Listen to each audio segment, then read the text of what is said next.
Hi friends, ఏంటి story కోసం మీరు ఎదురు చూస్తున్నారా? చాలా టైం పట్టింది కదా. సరే, మీ టైంని ఇంక వేస్ట్ చేయను. ఇప్పుడు మీ ముందుకి సరికొత్త కథతో వచ్చేసాను. కథ పేరు నిర్ణయం. సంతోషంగా గడపాల్సిన సమయంలో ఏదేదో ఆలోచించి మనసు పాడు చేసుకోకు. కమాన్, మంచి కాఫీ తాగుదాం. ఆమె భుజం చుట్టూ చేయి వేసి అతను నడిపిస్తుంటే ఆమెలోని సంజ్ఞాలు అతని మాటలు వెలువెల్లో కొట్టుకుపోయాయి. ఈ పెళ్ళి ఒక ఇంద్రజాలమో మహా ఇంద్రజాలమో నాకు తెలియదు లలిత. కొన్నాళ్ళ క్రితం వరకు నువ్వెవరో తెలియదు, కానీ నిన్ను చూసాకే నిన్నే పెళ్ళాడాలనిపించింది. మా వాళ్ళు మీ వాళ్ళు ఒప్పుకున్నా నువ్వు ఒప్పుకుంటావో లేదో అని పెద్ద అనుమానం.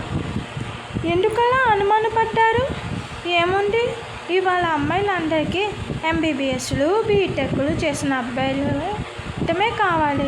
వాడు ఫారెన్కి వెళ్ళేందుకు సిద్ధంగా ఉండాలి.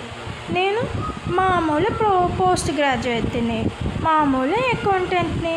అసలు నీకు తెలుసా, ఇవాళ అబ్బాయిలకు పెళ్ళిళ్ళు కావడం కష్టమైపోతుంది. అమ్మాయిలు తగ్గ చదివేసినట్టు ఉద్యోగస్తులైపోతున్నారు. వాళ్ళకు తగ్గ వరుణ్ణి వాళ్ళే ఎంచుకుంటున్నారు. ఎన్నీవో మన ఇద్దరికి రాసి పెట్టుంది. పెళ్ళి కుదిరింది. ఐఎమ్ సో హ్యాపీ లలిత. నేను కూడా చాలా సంతోషంగా ఉన్నానని ఒక మాట అడగనా? ఇవాళ రేపు ఎంగేజ్మెంట్ కూడా ఎందుకు ఇలా పెళ్ళికి పెట్టినంత ఖర్చు పెడుతున్నారు?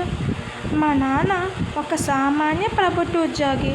మనం పెళ్ళి కాస్త సింపుల్గా చేసుకోలేమా? ఈ ఎంగేజ్మెంట్కి ఇంత ఖర్చు అవసరమా? చూడు లలిత, పెళ్ళి గురించి మనకి ఎన్ని ఆశలు ఉంటాయో, పిల్లల పెళ్ళిళ్ళు ఎలా చేయాలో పెద్దవాళ్ళకు కూడా కొన్ని ఆశలు ఉంటాయి. ఖర్చు పెట్టని ఇప్పుడు కాకపోతే ఎప్పుడు పెడతారు? జీవితంలో ఒకేసారి వచ్చే సందర్భం కోసం ఇలా ఖర్చు పెట్టడం నువ్వో నేను మొదలెట్టింది కాదు కదా.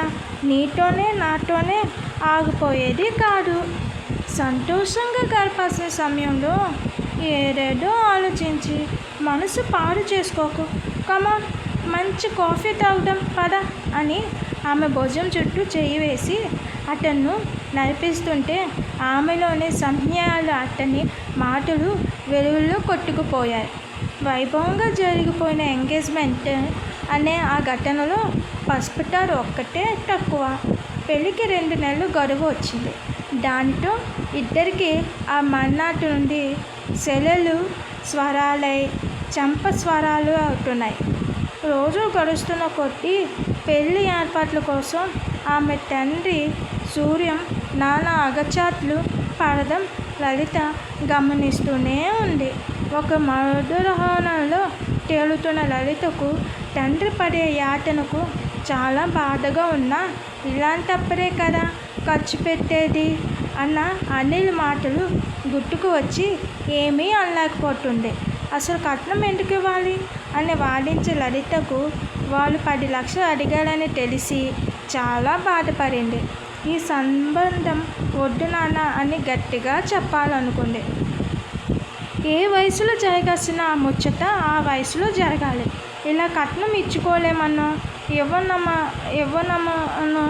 అబ్బాయి మంచి ఉద్యోగస్తుడు, ఐశ్వర్యవంతుడు, అందగాడు కావాలనో రకరకాల కారణాలతో పెళ్ళి వాయిదా వేసుకున్న వారికి ఆ తరువాత ఈడు అబ్బాయి దొరకడం కష్టమైపోతుంది. అలా పెళ్ళి కాని అమ్మాయిలు ఎందరో మన బంధువులోనే ఉన్నారు. తల్లి కఠినంగా చెప్పింది. దానికి తోడు అనిల్ నచ్చి రాజీకొచ్చిన దానిలా మౌనం వహించింది.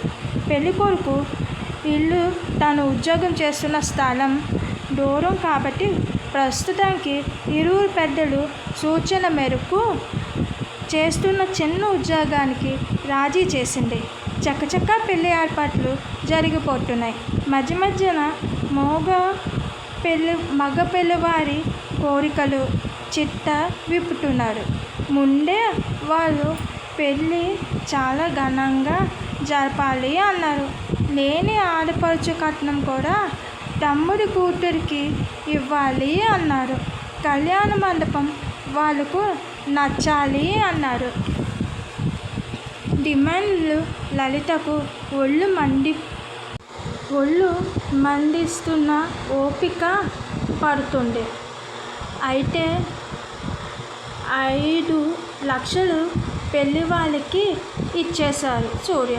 ఇంకా 5 లక్షలు సొమ్ము సమకూర్చుకోవాలి, పెళ్లి ఖర్చులు చూసుకోవాలి. ఆందోళనగా కంగారుగా తిరుగుతున్న తండ్రిని చూసింది. నాన్న, ఎందుకు ఇలా చాలా ఆందోళనగా ఉన్నావు? డబ్బు సర్దుబాటు అవ్వలేదా? ఉండబట్టలేక అడిగింది. హాయ్, దీంతో పార్ట్ 1 కంప్లీట్ అయింది. పార్ట్ 2 కోసం వేచి చూస్తూ ఉండండి. ఈ లోపల లైక్, షేర్, సబ్స్క్రైబ్ చేసుకోండి. టాటా, బాయ్.